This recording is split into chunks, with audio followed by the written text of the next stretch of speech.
Assalamualaikum warahmatullahi wabarakatuh. Selamat malam teman-teman, selamat datang kembali di channel saya Jonia Channel. Malam hari ini saya mau berbagi info kembali tentang gagal bayar pinjaman online legal. Kali ini saya mau membahas di aplikasi pinjol legal Shopee, SPayLater dan S-Pinjam untuk di awal tahun 2024. Sebelum video ini saya lanjutkan, mohon kiranya buat teman-teman untuk subscribe, like, komen terlebih dahulu. Semoga channel ini bisa berkembang dan bisa bermanfaat buat kita semua. Ini langsung saja ya teman-teman, kita bahas resiko terberat gagal bayar SPayLater dan S-Pinjam untuk di awal tahun 2024 seperti apa. Karena banyak teman kita yang tanya, Kak, saya ini galbait SPayLater, S-Pinjam itu sudah masuk 3 bulan, kira-kira DC datangnya pas penagih lewat jatuh tempo berapa bulan, berapa minggu. Itu banyak teman-teman kita yang tanya.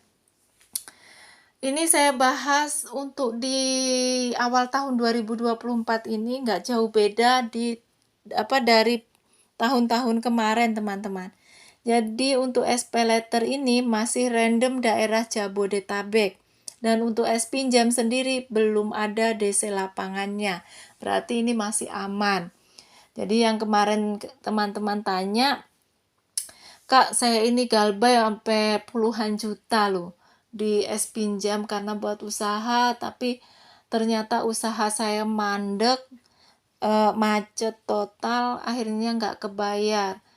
Apa nanti berisiko mereka itu datang ke rumah atau seperti apa untuk gagal bayar S-Pinjam. Untuk di pengalaman saya pribadi teman-teman, untuk S-Pinjam itu kalau di bawah 5 juta itu kayaknya nggak ada. Saya sendiri di atas 5 juta juga belum pernah didatangi DC lapangan. Tapi untuk SPayLater, teman-teman perlu ketahui, karena ada info dari teman kita Jabodetabek, SPayLater itu sudah ada pernah dikunjungi DC lapangannya, tapi masih random. Dan untuk penagihannya memang luar biasa. Sebar data nggak sih, Kak? Enggak. Kalau untuk sebar data ngomongin pinjaman kita ke orang-orang atau ke kontak kita semua enggak. Tapi untuk telepon hanya suruh menyampaikan. Jadi begini teman-teman. Nomor-nomor yang pernah kita isi pulsa itu mereka teleponin semua. Jadi yang pertama nomor kita walaupun aktif itu nomor kita. Yang kedua nomor kontak darurat. Kemudian nomor-nomor yang pernah kita isiin pulsa itu diteleponin semua. Tapi mereka hanya bilang begini, mohon maaf Pak, tolong sampaikan sama misalnya Ibu A untuk menyelesaikan pinjamannya di S-Pinjam ya Pak, karena beliau sudah jatuh tempo dan nomor Bapak dijadikan kontak darurat. Itu yang bikin emosi orang itu seperti itu. Jadi mereka itu berbohong, tapi mereka nggak menyebutkan nominalnya, enggak, cuma suruh menyampaikan, dan mereka berbohongnya itu ya nomor yang kita isi pulsa itu bilangnya kita jadiin nomor kondar. Jadi kalau orang yang nggak tahu, yang emosi ini ya, kok nomor saya jadiin kondar lah, itu pasti berantem sama kita teman-teman. Makanya perlu teman-teman ketahui kalau gagal bayar di Shopee Pinjam SPayLater itu yang parah ya hanya penagihan lewat online saja. Jadi bukan nomor yang dikontak kita, tapi nomor yang kita isi pulsa itu yang dihubungi. Karena kenapa saya bilang kayak gini, saya ngalami teman-teman. Dan saya sudah gagal bayar ini selama 2 tahun. Alhamdulillah masih aman. Tapi ya kalau untuk teman-teman mau nyicil SPayLater, saya untuk SPayLaternya sudah lunas karena saya cicil 20.000, 10.000 itu teman-teman. Jadi saya cicil terus akhirnya lunas, tinggal S-Pinjamnya. S-Pinjamnya saya abaikan dulu, saya nggak mau nyicil-nyicil lagi, udah capek sayanya nanti aja kalau misalnya kita ada rezeki lebih baru kita cicil pokoknya saja teman-teman. Tapi kalau memang belum ada, ya udah nggak usah perlu difikirin terlalu dalam, nanti malah kita sakit, kita stres, kita nggak fokus dengan keluarga, kita nggak fokus kerja, nanti malah berbahaya. Jadi kalau memang teman-teman sudah nggak mampu bayar, ya sudah gagal bayar terlebih dahulu. Jadi niat kita bukan mau nggak bayar, tapi niat kita gagal bayar terlebih dahulu sebelum punya uang. Gitu aja ya teman-teman, intinya seperti itu. Dan buat teman-teman yang kemarin tanya Kak daerah Depok nih, Depok itu es pinjam ada nggak? Ini ada teman kita yang di Depok juga banyak sekali yang gagal bayar. Ini untuk es pinjam, es paylater masih random teman-teman. Ada yang sudah dikunjungi DC, ada yang belum. Tapi untuk teman-teman yang Jabodetabek ya nggak usah terlalu khawatir karena ini masih random. Udah kalau memang ada kunjungan DC-nya ya diterima dengan baik. Malah apa ya, kita terkadang enak dikunjungi DC itu ya negosiasinya. Misalnya kita mau cicil sebulan 50.000 apa 100.000, insya Allah sama DC lapangan itu kita bisa negosiasi. Tapi sejauh ini untuk es paylater, es pinjam ini di luar Jabodetabek masih belum ada. Hanya Jabodetabek saja teman-teman. Nah buat teman-teman yang kemarin tanya, Kak, seandainya kita gagal bayar di es paylater, es pinjam, kita mengajukan bank bisa enggak ya? Lah ini kok dibahas lagi, namanya kita gagal bayar teman-teman di apa pinjol legal itu sliknya kan masuk. Jadi gimana kita mau utang bank atau kita ngambil KPR atau kita leasing, gimana bisa? Ya enggak bisa karena sebelum kita nih pengajuan pasti kan dicek sliknya dulu. Kalau sliknya memang bagus baru lolos. Tapi kalau ini kan udah jelas teman-teman untuk es paylater. Udah jelas sliknya masuk ya kita otomatis nggak bisa pinjem kemana-mana. Tapi ya nggak usah kecil hati, malah kita bersyukur teman-teman.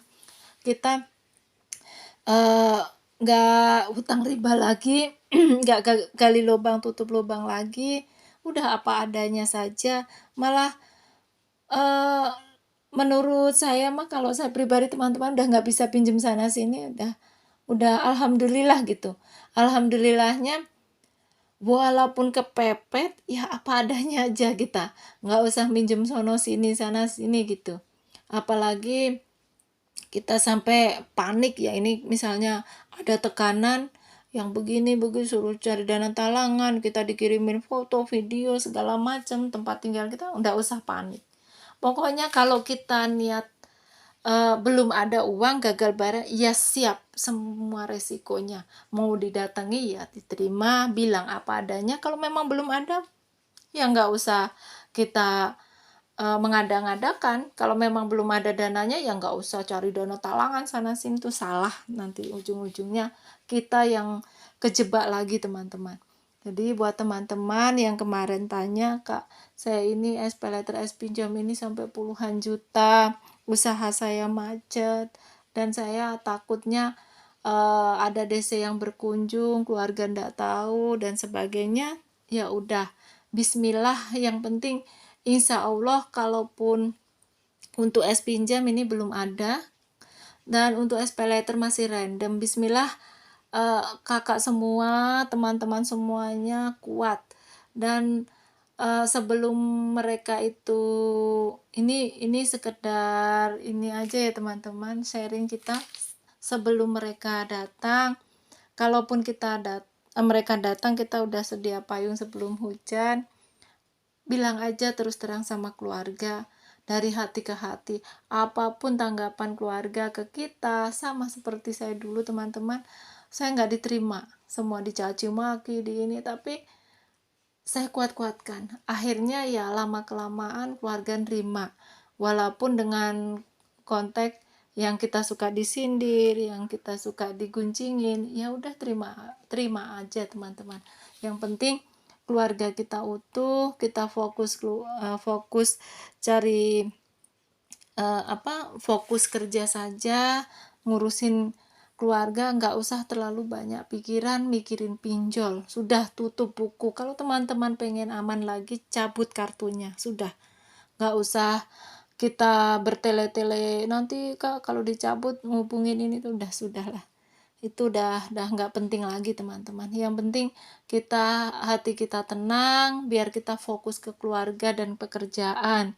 Nggak usah mikirin pinjol lagi, sudah cabut aja nomornya, ganti nomor. Kalau misalnya teman-teman masih takut ya nggak usah ganti nomor, tapi kalau ada WhatsApp, telepon nggak usah diangkat, WhatsApp masuk langsung dihapus aja.